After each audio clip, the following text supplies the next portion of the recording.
Bonsoir et merci pour votre fidélité. Souvenez-vous, en début de saison, on a beaucoup parlé des infrastructures sportives, allusion faite à nos différents stades, à la demande de la 3F qui a recommandé à la Ligue guadeloupéenne de football de ne plus accorder de dérogation au club de la Régionale 1. Alors, si les normes ne sont pas respectées, ce qui est une évidence.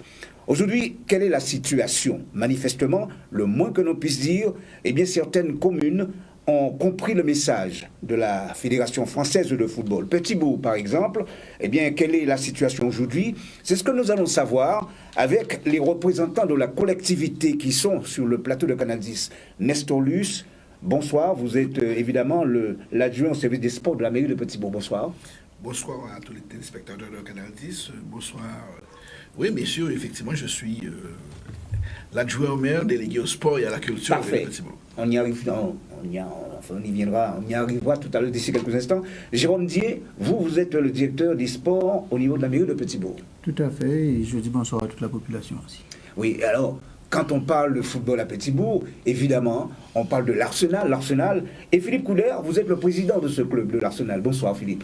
Bonsoir et bonsoir à vos téléspectateurs. Oui, et puis manifestement, le foot, il faut dire que ça commence à prendre un petit peu son envol, puisqu'il y a une section féminine.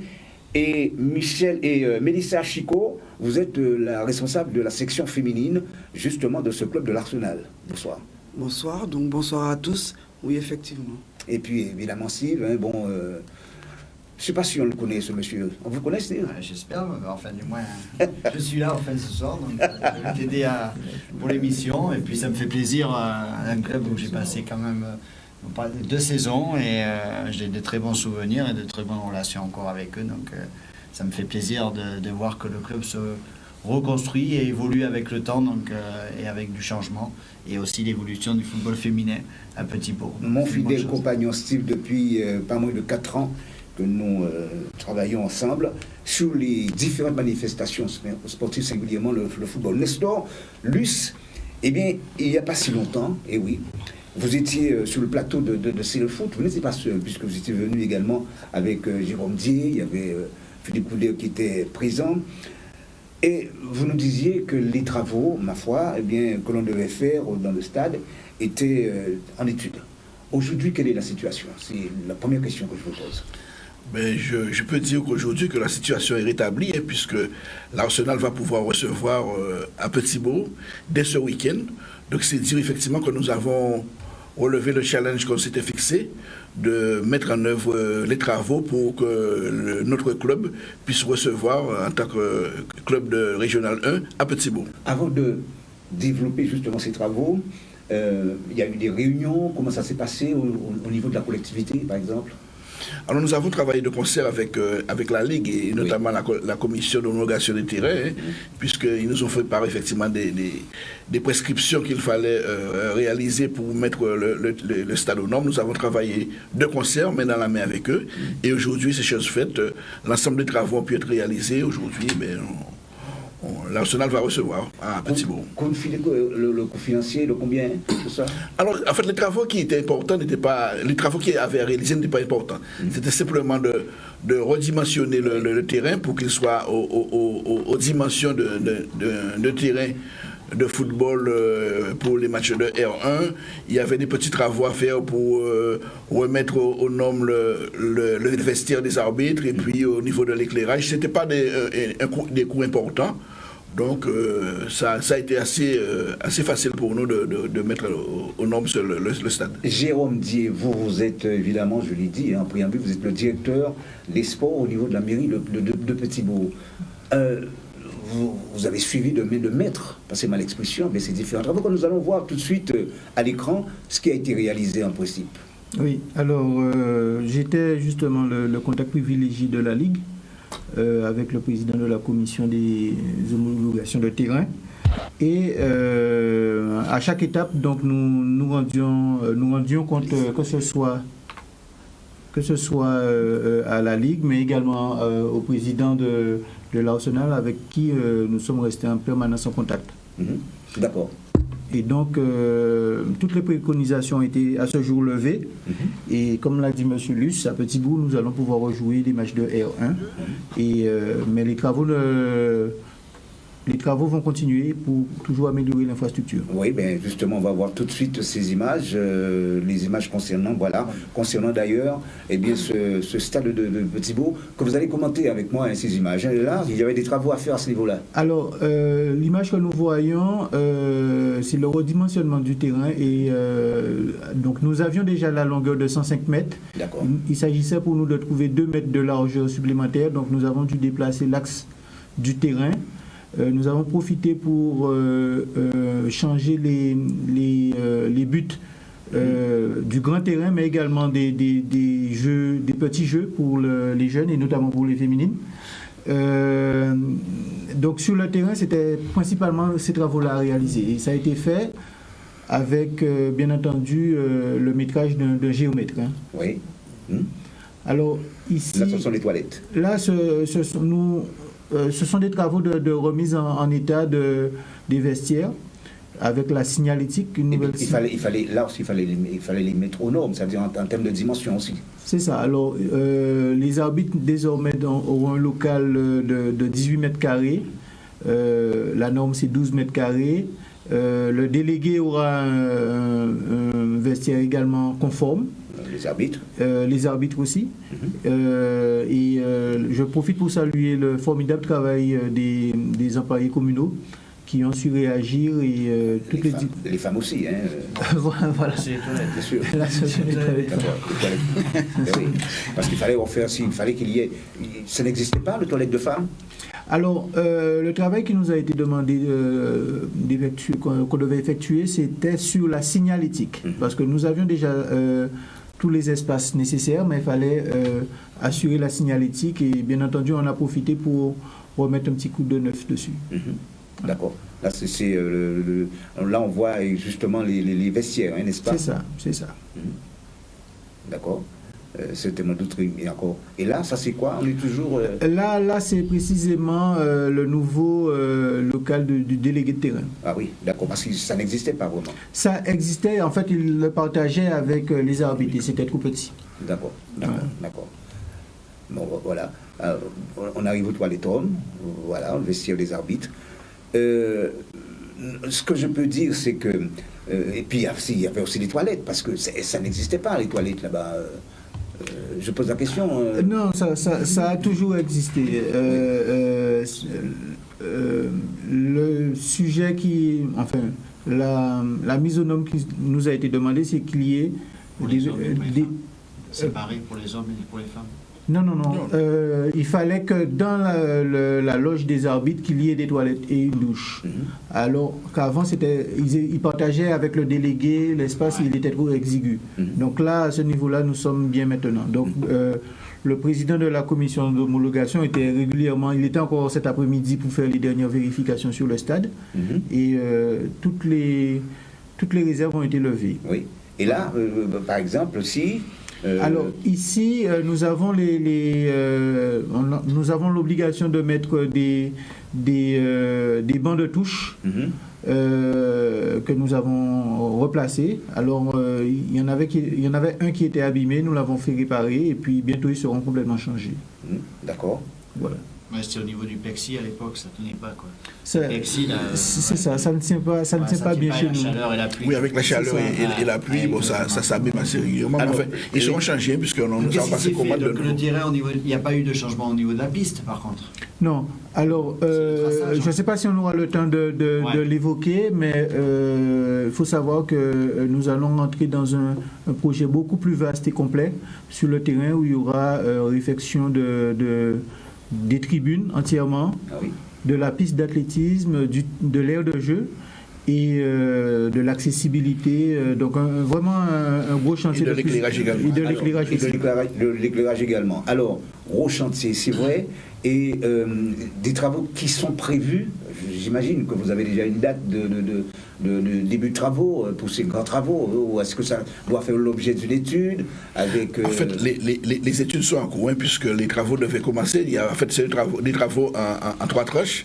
La première tranche, c'était les tribunes et les vestiaires. Donc, malheureusement, nous avons eu un souci avec le programmiste qui avait été missionné pour cela, donc qui a eu des problèmes juridiques. Donc nous avons dû reprendre toute la procédure à zéro.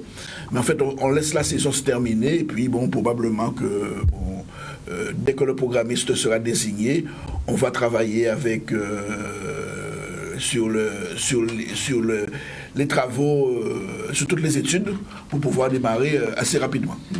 Ce qui veut dire que, moi j'aimerais savoir, est-ce que vous avez la possibilité de jouer en nocturne? Là, non. Vous n'avez pas la possibilité. Pour l'instant, nous n'avons pas la possibilité de jouer en nocturne. Par contre, nous allons réaliser les travaux incessamment. Et dès le mois de janvier-février, on pourra reprendre les matchs nocturnes. C'est officiel. Absolument, c'est l'engagement qu'a pris le maire de la ville de Petit-Bourg avec les clubs et avec la Ligue. D'accord. Alors, Philippe Couder, vous êtes le président de l'Arsenal, j'imagine que vous êtes très content de la réalisation de ces travaux. Très très très heureux, à mesure que jouer à l'extérieur, jouer à Vieux Habitants, jouer au Moule devenait très très très dérangeant. Financièrement, peut-être. Financièrement, mais surtout par rapport à... Et psychologiquement aussi pour les joueurs, peut-être. Oui, pour mes jeunes joueurs. Souvent, l'Arsenal est un club assez jeune qui a... ces jeunes sont scolarisés, ils font des études, ils finissent très, très, très, très tard. Certains sont... Et à les Vieux Habitants, on devait mettre en place une organisation qui mettait en péril beaucoup de choses, et même par rapport avec des paramètres qui devenaient un peu contraignants. Et mes dirigeants aussi étaient mis à rude épreuve. Et tout ça, on n'était pas très serein quand on se déplaçait comme cela. Et c'était vraiment un championnat décousu. On avait l'impression de faire des déplacements à chaque rencontre. Il y a plus de repères. Oui, tout à fait, plus de repères. Et ce qui m'embêtait, c'est qu'en fin de compte, je constatais que les déplacements étaient, pour certains clubs, moi qui n'ai pas beaucoup de moyens, je me trouvais, je recevais un Vieux Habitant. Or, il y avait des clubs qui avaient beaucoup plus des moyens plus fastidieux que nous. Ils recevaient dans les environs. Dans les environs, et ça m'embêtait un petit peu. Alors Philippe Couder, il faut que ça soit clair dans l'esprit de tout un chacun. Quand vous parlez de ces difficultés, c'est vrai, puisque aller jouer à Vieux Habitants, il y avait un problème de recettes, par exemple. Oui, la recette, elle était quasiment inexistante. Ça existe toujours, il y a un problème de recettes. Il y a un problème de recettes. Déjà, le transport, c'est-à-dire que... C'est multiplié par deux. C'est multiplié par deux. Il fallait prendre un bus qui... se déplacer à Vieux Habitants, on était à 324 € par déplacement. Et alors, comment faire pour pallier à ces dépenses? Mais déjà, nous, la municipalité nous avait octroyé un budget exceptionnel. De l'ordre de combien? De 7 500 €. Vite englouti par rapport à tous ces déplacements, parce que il faut venir avec les guichetiers, il faut venir avec les vigiles qu'il faut payer, comme ils sont déplacés, il faut les payer encore plus cher, etc. Et tout sortes de trucs. C'était compliqué, très très très compliqué. Oui, parce que c'est une obligation, les vigiles. Désormais. Ah oui, non, on va faire. Oui, au niveau de la sécurité, au niveau des arbitres. D'ailleurs, juste une petite parenthèse, heureusement que j'avais ces vigiles, c'est ces vigiles qui nous ont empêché de perdre le match à 0 point contre l'année dernière contre le Phare du Canal. Alors. Bien sûr. Alors, j'ai entendu plein de choses, Nestor Luce, je dois préciser effectivement que la municipalité, devant cette difficulté qu'a connu le club de l'Arsenal de Petit-Bourg pour aller jouer au Moule, recevoir au Moule et à Vieux Habitants. Donc nous avons été très conscients effectivement de toutes les difficultés que ça pourrait engendrer pour le club, et c'est pour cela que, comme l'a dit le président Couder, que la municipalité au mois d'octobre a octroyé une subvention exceptionnelle à l'Arsenal de 7 500 €, sachant effectivement que ça ne pourra jamais couvrir l'ensemble des frais générés, puisque bon, louer un bus pour partir à Vieux Habitants, manque de recettes, c'est vrai que, en fait, c'est tout. On a été conscient de ces difficultés, on a fait l'effort qu'on pouvait faire. Mais ce sont des difficultés qui vont continuer, puisque vous ne pouvez pas jouer en nocturne. Mais ça veut dire que là, ce sera à la Ligue à ce moment-là d'améliorer un petit peu le calendrier pour vous, de revoir un petit peu le calendrier pour que vous puissiez jouer en diurne. C'est ça? Non, mais nous jouons, le calendrier a été recomposé. Voilà. À partir déjà dès samedi, nous allons jouer à Petit-Beau contre l'USR. D'ailleurs, pour ce match, on a essayé de faire les choses convenablement. On va faire un match de gala. Un match de gala, mais gala pas au niveau financier. Hein. Ce sera le prix, ce sera toujours 5 €, comme on va jouer en diurne. Mais on va mettre l'animation. Il y aura nos partenaires habituels, notamment les SABB, le groupe Ibrac, Jadela et tout ça. Ils vont mettre des lots, bière de déménagement, Boisval Sport. Ils vont mettre de sacrés lots pour qu'on puisse organiser une tombola et que puisse faire venir un peu notre public du monde au stade. Même les joueurs seront récompensés. SABB a prévu de mettre en place le jour du match, le meilleur joueur du match, et le premier va donner un lot pour le déplacement, pour un week-end à Saint-Martin. C'est déjà de belles choses, il y a plein de choses. Et ce jour-là, on va mettre en lumière nos féminines, nos jeunes, parce qu'on a désélectionné au niveau des jeunes, au niveau d'équipe féminine. Mais Madame Mélissa Chico est plus amène à parler de ça que moi. Oui, on y arrivera d'ici quelques instants à parler d'ailleurs de la section féminine avec vous, Mélissa Chico. Mais pour revenir un peu à cette équipe première, c'est dommage que votre technicien ne soit pas présent en plateau. Mais je pense que vous l'avez dit, hein, c'est une excellente nouvelle, le fait que le stade, que vous avez réussi à retrouver votre stade. Sous le plan humain, en ce qui concerne les joueurs, quel est leur état d'esprit? Parce qu'ils connaissent maintenant qu'ils sont au courant de cette bonne nouvelle, ils sont dans quel état d'esprit? Mais ils sont heureux, parce que moi, 99% des joueurs, ils sont de Petit-Beau. Ce sont nos jeunes, ils viennent d'être champions en 19, etc.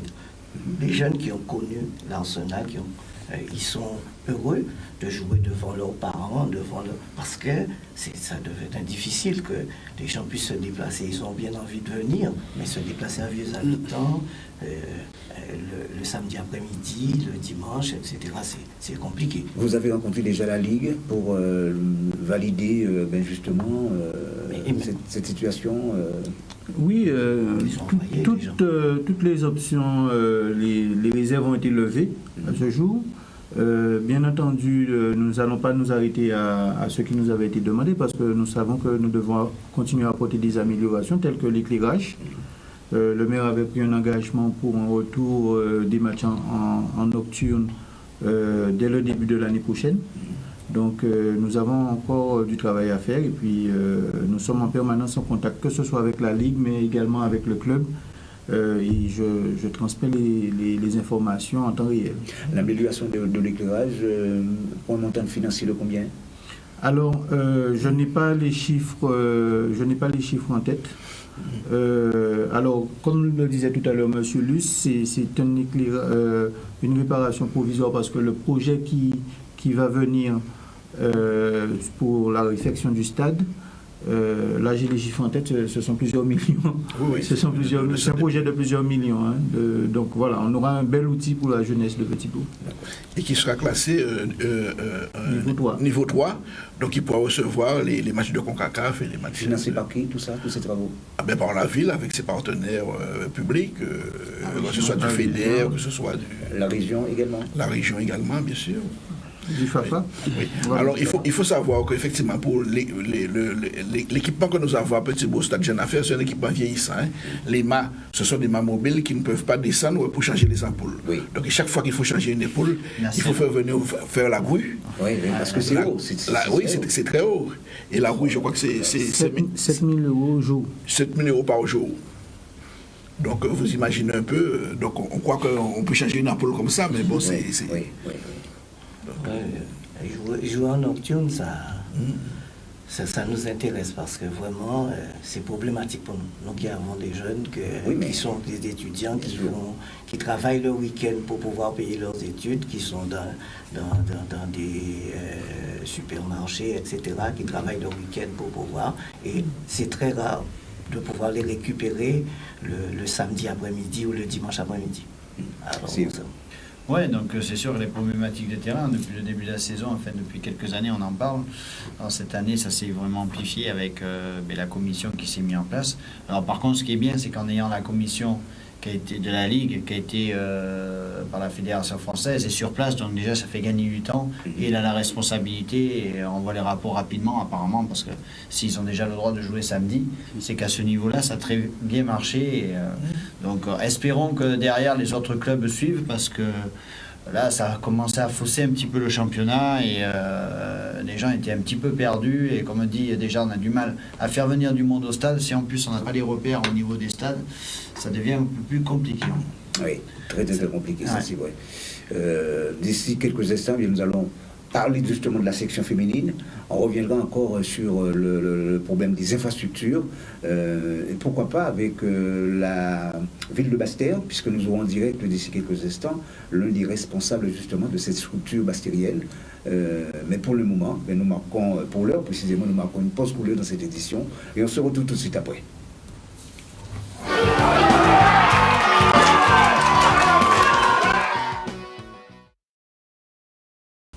Retour en plateau avec les invités, c'est vrai que nous parlons des infrastructures, mais justement je vous disais que du côté de la rivière des Pères, du côté de Basse-Terre, eh bien l'heure est à la réflexion, à savoir qu'est-ce qu'il faudrait faire justement pour permettre à ce stade d'être opérationnel. En direct avec nous, eh bien nous avons Jean-Luc Bogat. Alors Jean-Luc Bogat, vous le savez, chers amis téléspectateurs, c'est tout simplement...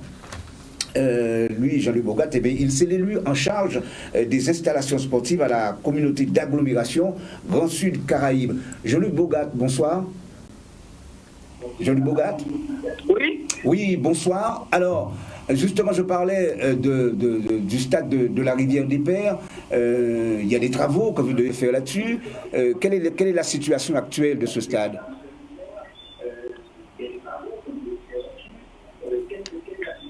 Je ne sais pas si vous me recevez très bien, Jean-Luc Bogat. Oui, ça y est, je vous entends. Bonsoir Richard, bonsoir à tous. Oui, alors la situation, c'est ça ma question. Quelle est la situation, quel est l'état de la situation actuelle de ce stade de la rivière des Pères, puisqu'il y a des travaux que vous devez faire normalement là-dessus?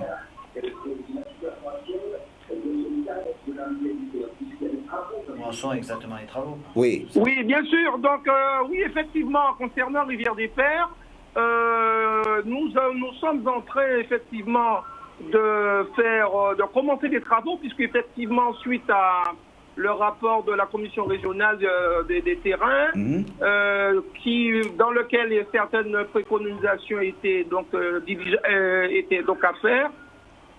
Nous avons depuis commencé à faire un état des lieux rapidement et de voir les travaux le plus urgents à faire pour permettre notamment aux clubs bastériens de ne pas trop les pénaliser, à savoir le Racing et la Gauloise.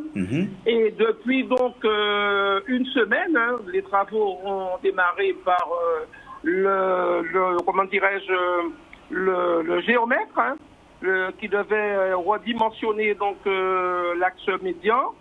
Et concernant les autres travaux qui vont suivre, nous aurons également donc les travaux sur les vestiaires qui doivent être mises aux normes, notamment pour les arbitres, pour les joueurs, et avoir un espace plus grand, plus convivial. Et ensuite, nous aurons aussi pour les bandes touches. Donc, effectivement, je veux dire, nous avons peut-être pris un petit peu de retard, puisque vous savez, il y a le temps du politique, mais il y a aussi le temps de l'administratif. Il fallait que nous puissions mettre en place toutes les règles préconisées pour permettre à ces travaux puissent se démarrer dans les règles. Donc, je dois dire, nous sommes très soucieux, et avec le président Bourgendre, c'était avec beaucoup d'attention que nous regardons cette affaire-là, puisque nous savons la difficulté qui réside pour ces clubs bastériens notamment, pour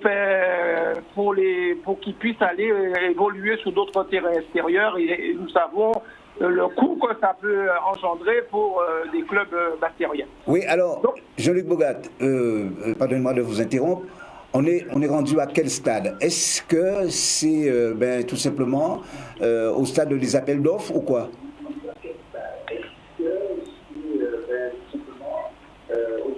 Oui, je vous demanderai par la même occasion de baisser sur votre retour, puisque je crois que vous avez votre téléviseur qui est opérationnel. Je vous demanderai de baisser sur le volume pour que vous puissiez m'entendre convenablement. Très bien, c'est fait. Voilà. Donc, où en sommes-nous exactement? Exactement, nous sommes, je vous dis, on a commencé le travaux cette semaine avec le géomètre. Oui. Et dans 2 semaines, nous allons, puisqu'il fallait donc effectivement faire au niveau donc des consultations pour avoir les entreprises, on a fait déjà les 3 devis et tout ça. Donc, nous avons donc aussi, parce que vous savez, ces travaux-là ne vont pas être faits en régie, hein, et ce sera fait donc par un marché. Hein, et à ce titre, nous sommes obligés aussi de prendre une maîtrise d'œuvre pour suivre les travaux, pour que les choses soient faites en bonne et due forme. Donc, ça veut dire que ici, nous devons commencer réellement les travaux dans à peu près les 2 semaines qui viennent. C'est pour dire, compte tenu du délai qui sera imparti, il faut se dire que nous pourrions permettre la compétition sur ce terrain de Rivière-des-Pères, pas avant, je dirais, fin décembre, début janvier. Voilà. Bon, alors, c'est vrai que je vous ai écouté avec beaucoup d'attention. Vous n'avez aucune idée de la date effective du début des travaux? Alors, je vous dis, effectivement, nous, on a commencé par le géomètre, c'était l'axe central, ça se fait, il n'y avait pas de souci, mais pour véritablement les travaux des vestiaires, les travaux lourds, hein, de maçonnerie, puisqu'il faut faire tomber aussi des façades, pour l'agrandissement, etc. Il faut aussi penser aussi aux abris, parce que ce sera un abri amovible qu'il faudra mettre pour les délégués.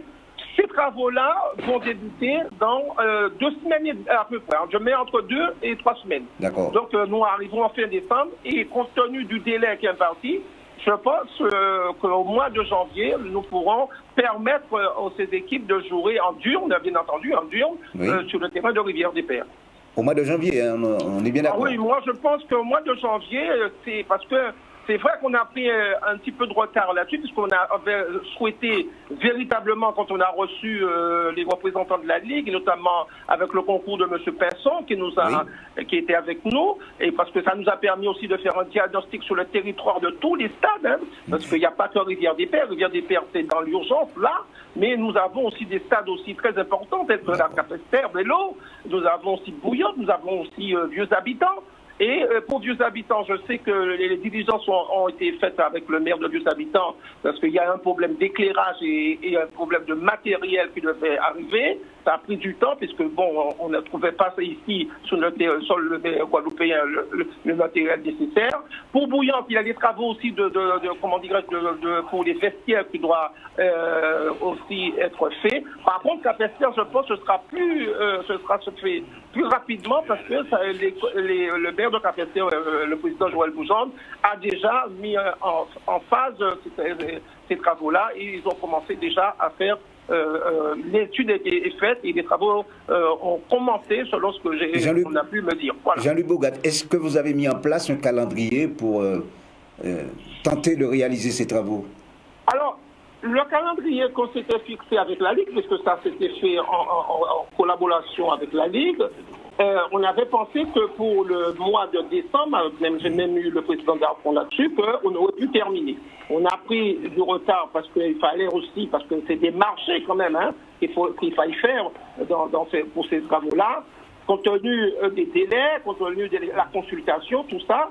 Moi, je dis, compte tenu de ce que je peux vous dire aujourd'hui, et précisément, c'est nous pourrions jouer sur ce terrain pas avant le mois de janvier. Je dirais jusqu'à fin janvier, pour moi, c'est le délai maximum que je maîtrise.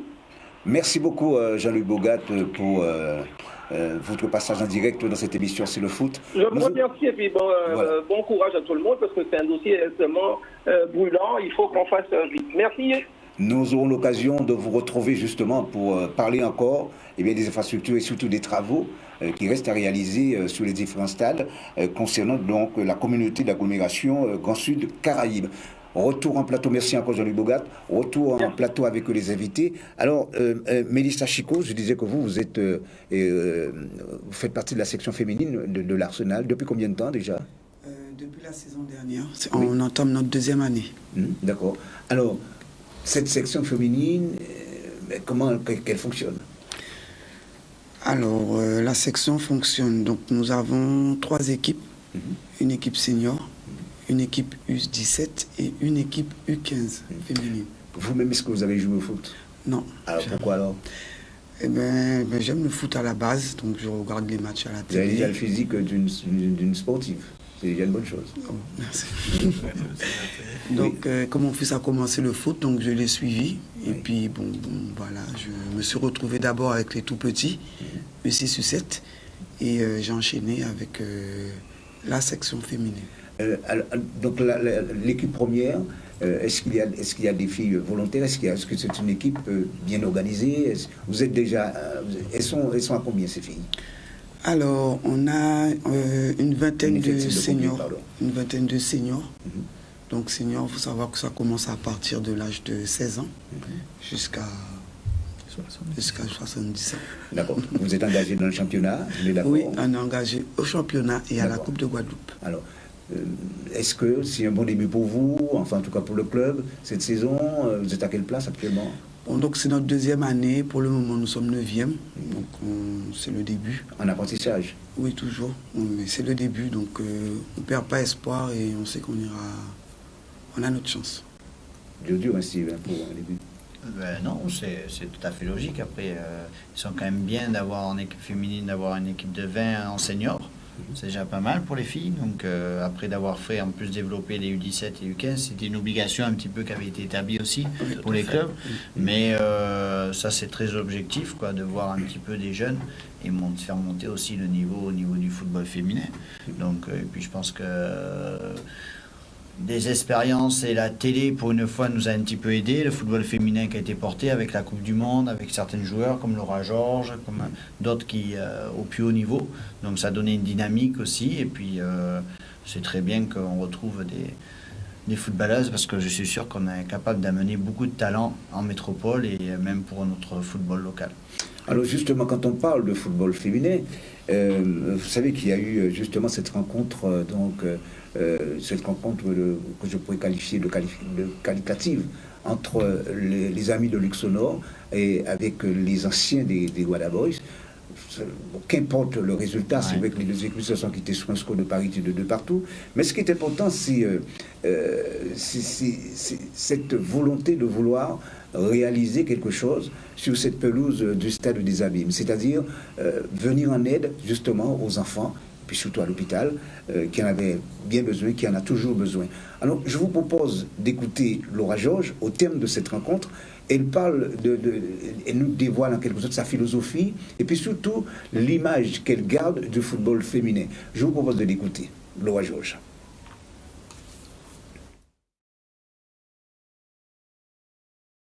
Alors, Laura Georges, c'est quand même formidable, terminer justement cette opération eh bien, avec ce but remarquable. Oui, bon, les gars ont été sympas avec moi. Le public voulait que j'aille le tirer. Ça m'a fait plaisir parce que durant ma carrière, j'ai pas tiré de penalty. Donc là, c'était le moment de se dire, allez, on y va. Et puis on réégalise, on termine bien ce match pour l'équipe. En tout cas, merci au public. Merci à mes coéquipiers qui m'ont poussé. Voilà, ça a été un plaisir de revenir à la maison et de jouer devant le public guadeloupéen. Et je remercie les gens qui sont venus nous soutenir. Merci.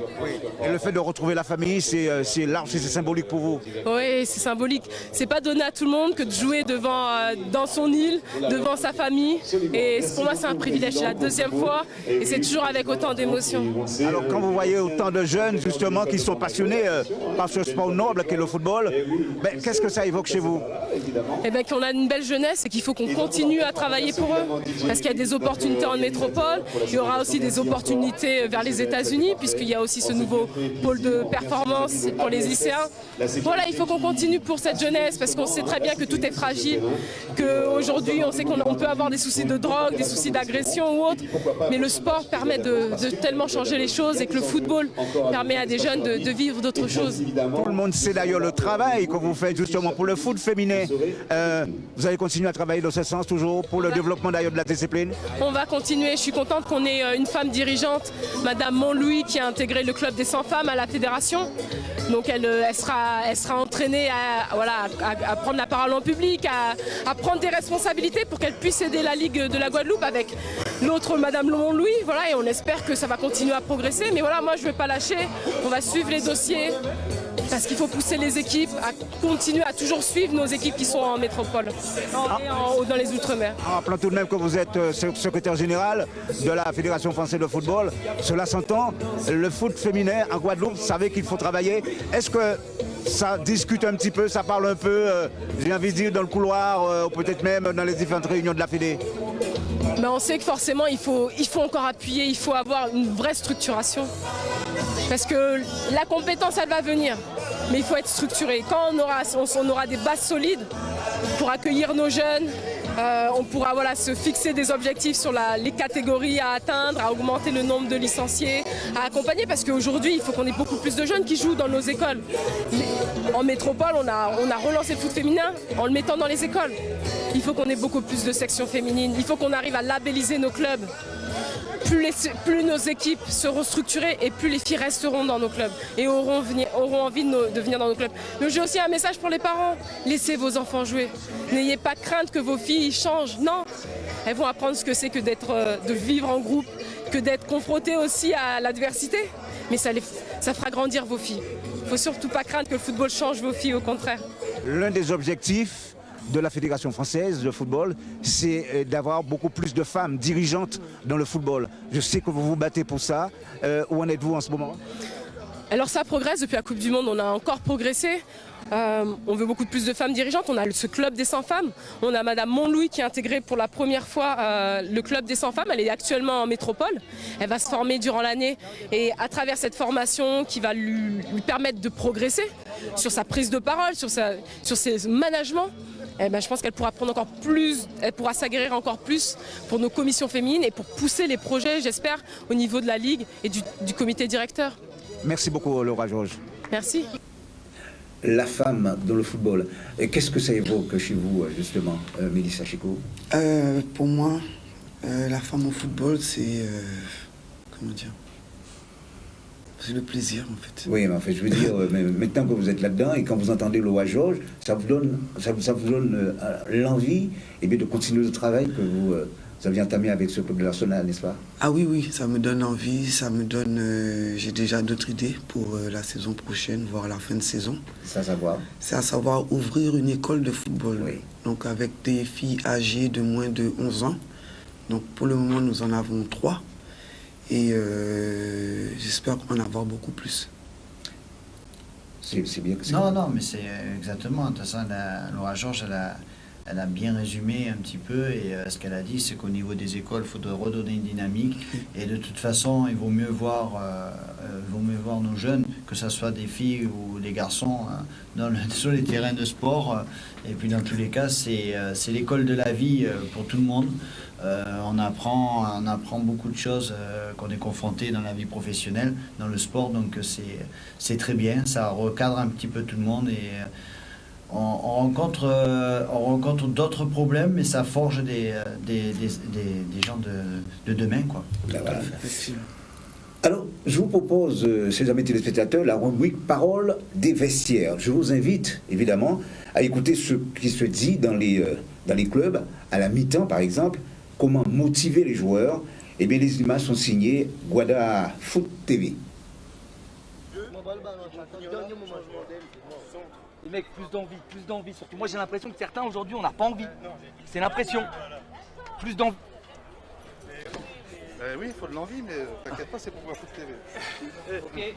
Et les garçons, s'il vous plaît, non, on voudrait rester seul, s'il vous plaît. Merci. Ah ouais, c'est la première fois que ça m'arrive. Merci en tout cas, M. Sylvestre. Merci. Ouais, pas de problème. Bah, on va se retirer sur la pointe des pieds alors. Milan Détier, le fond sous le porteur, tu vois, il y a ce gars-là qui vient là des fois, ou lui.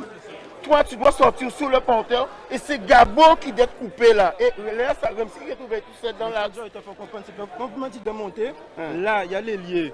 Le latéral, il se met là comme ça. Et lui, le défenseur central, il avance et vous me dites de ne pas monter. Mais de toutes les façons, tu es obligé d'aller sous le porteur. Ton joueur, c'est lui. Et après ça, c'est Bana Gabo, Gerbier, et Chipon et Veta Kafouet à compenser des doigts. Pourquoi le 10, lui, va pas là? Quel 10? Maintenant, Lucas? 10, parce que le 10 peut monter là et moi je garde mon latéral. Oui, mais pas besoin. Regarde, dans ce couloir-là, c'est à toi de sortir. Et Lucas se trouve en dehors. Tu vois, Lucas peut être là. On ne pourra pas prendre tout le monde. Et la bonne à boxe, il faut coulisser là. Et le joueur de boxe sera tout le temps libre à l'opposé du jeu. Même s'il est dangereux, mais il n'est pas dans... Tu vois, on ne peut pas faire dans l'individuel. Il faut être en zone. Donc, quand ça arrive dans ta zone, c'est à toi de sortir. Eh bien, tu vas sur le porteur. C'est aussi simple. D'accord? Et on pourrait passer à gauche. C'est que même bitin là. Et par contre, vous, Gabo, Lucas, et les deux centraux là, plus les latéraux, il faut nous bien compenser à coulisser côté ballon. Ça, c'est véritablement le discours et que vous avez connu, Sylvestre. Oui, après, comme on discutait là un petit peu en dehors, c'est plutôt des discours tactiques par rapport à la mise en place des joueurs. Après, c'est pas un discours réellement de vestiaire, mais pour de motiver les joueurs ou pendant une période justement où il faut recadrer un petit peu tout le monde. Mais bon, c'est vrai qu'il y a en général un mixte, au moment où on parle un petit peu du match et après on parle un petit peu au niveau de la concentration de tout le monde individuellement. Mais c'est vrai que c'est une période qui est importante, la mi-temps. C'est pour ça qu'elle dure assez longtemps, donc ça permet à tout le monde de se recadrer et surtout d'avoir des coachs qui interviennent à ces moments-là. Nous sommes justement allés voir ce qui se passait aussi dans les vestiaires en ce qui concerne la rencontre CSM Racine, une rencontre ma foi qui a été remportée par le CSM 3-2. Mais écoutez Richard Albert, l'entraîneur d'ailleurs l'entraîneur justement du CSM, et de Patrice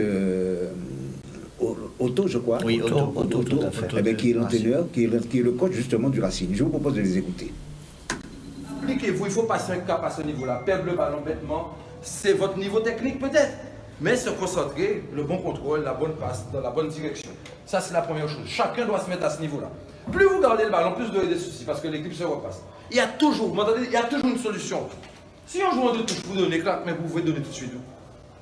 Il a 0% de maîtriser la balle, de partir. Par contre, tu as des solutions, des gens qui se proposent à l'opposé pour partir dans l'espace. Soyez simple dans ce que vous faites. Cherchez pas à briller par un truc exceptionnel. Ça, c'est important, il faut passer ce cap-là. Et j'en ai d'autres images, je ne vais pas rester plus longtemps sur ça. Il faut accélérer vos passes aussi. Vos passes vont à 2 à l'heure. Quand vous accélérez la passe, la couille encore plus souple. Le ballon va plus vite que vous. Hein. Et c'est pourquoi il est rond le ballon. Accélérez vos passes, surtout quand on fait le changement de côté. Tac, tac. Et celui qui là va accélérer, il va vers le but, il va centrer et tout.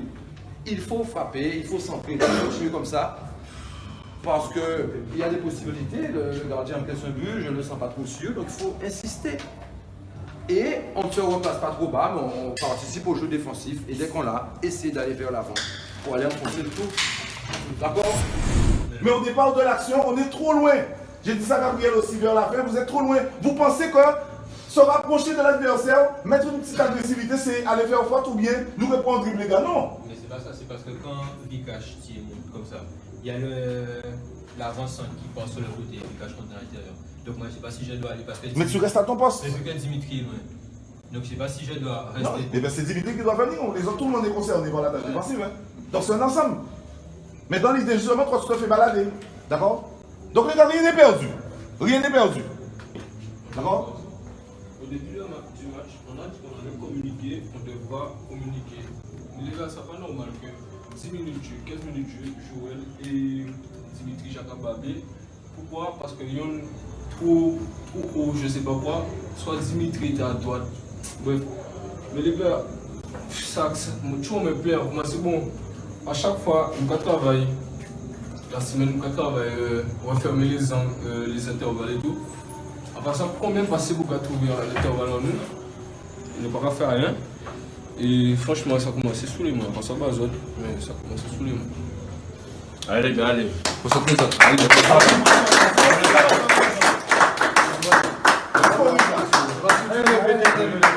on démarre, quand nous étions en première mi-temps, nous démarrer à Pompel. On donne pas de action. Oui, mais c'est vrai que j'aime bien cette rubrique. Hein, c'est une rubrique que c'est assez courageux hein, d'après les entraîneurs quand même de vouloir de laisser rentrer quand même la caméra, ça reste assez confidentiel quand même en général. Et bon après je vois que ça gêne pas du tout Richard, il est assez à l'aise. Après c'est un bon pédagogue donc il maîtrise aussi le sujet. Ouais. Mais moi j'ai eu entraîneur donc je le connais, c'était un réel plaisir dans le vestiaire. Franchement, mais après chacun a un petit peu sa personnalité donc dans le vestiaire. Donc c'est vrai que tout le monde n'aime peut-être pas montrer aussi aux adversaires justement ce qui peut être dit et fait justement pour pas déclarer ouvertement les choix qui peuvent être pris pendant une rencontre. Voilà. Alors au terme de la 9e journée, il faut savoir que ce sont les Gozériens qui caracolent en tête de ce championnat avec 22 points juste devant la Jeunesse Évolution. Et puis à la 3e place, on trouve l'USBM 20 points, 4e c'est la Gauloise, c'est ferme la marche évidemment. Et bien c'est le Racing, 10 points, mais qui a tout de même 7 matchs, qui a déjà disputé 7 matchs, autrement dit il reste encore 2 matchs à jouer, de même que le Phare de Petit Canal. Alors parlons du Phare de Petit Canal, l'information qui circule, eh bien c'est l'absence justement de Yannick Passap en tant qu'entraîneur, puisque c'est lui qui était désigné comme entraîneur de ce club, et que c'est Gérard Randy qui a repris un petit peu les rênes de cette équipe du Phare de Petit Canal. Comme d'habitude un petit peu. Oui, puisque c'est vrai, il y a eu la valse, j'ai envie de dire, des entraîneurs, il y a eu Stéphane Xavier qui est passé, bref, donc en espérant que cette équipe du Phare de Petit Canal va remonter un petit peu dans le championnat. Donc voilà un peu le classement en ce qui concerne ce championnat de la régionale. Nous arrivons quasiment au terme de cette émission. Eh bien, merci déjà, messieurs, de votre présence sur le plateau. Je vais d'abord commencer avec vous, Nestor Luce, pour juste le mot de conclusion. Oui, c'est avec beaucoup de plaisir que j'ai participé à cette émission. Et puis, comme je le dis, la municipalité de Petit-Bourg est au service des sportifs de Petit-Bourg. Donc, et nous encourageons l'Arsenal, effectivement, à gagner samedi prochain à Petit-Bourg. Parfait. Oui, je remercie Canal 10 de nous avoir invités, de nous donner l'occasion de faire savoir le travail que nous faisons pour le sport à Petit-Bourg. J'encourage bien évidemment l'Arsenal et tous les clubs de Petit-Bourg. Et puis, notre travail en coulisses continue pour améliorer la situation. Philippe Coulet.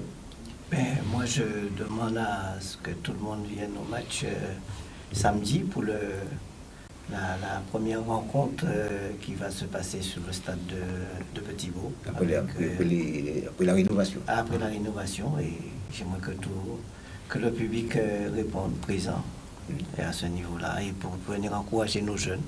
Merci. Okay. Merci en tout cas. Mélissa Chico, voilà, le mot de la fin pour vous. Donc, merci à vous. C'est votre premier plateau de télévision? Oui, c'est la première fois. Je le sens. Oui, d'accord. Merci beaucoup. Et donc, les filles, venez nous voir. On est là, on est présentes, on vous attend. D'accord, merci. Mais je vais la féliciter aussi de s'être investie dans le football et dans le football féminin pour dorer un petit peu le blason de l'Arsenal. Ce côté-là, pour l'instant, est neutre encore. Donc, et puis, je félicite la commune quand même d'avoir fait des choses rapidement pour pouvoir permettre à l'Arsenal de vite avoir des résultats à domicile et de retrouver leur terrain pour avoir le résultat qu'ils avaient depuis la saison passée. Parfait, merci messieurs, dames, merci d'avoir participé à cette émission. Merci aussi, chers amis téléspectateurs, et surtout pour votre fidélité. Nous allons nous retrouver évidemment mercredi prochain pour un nouveau C'est le foot. Bonne soirée à tous et à bientôt sur votre télévision Canal 10. Et puis merci aussi également à Daniel pour la réalisation technique de cette émission. Bonsoir.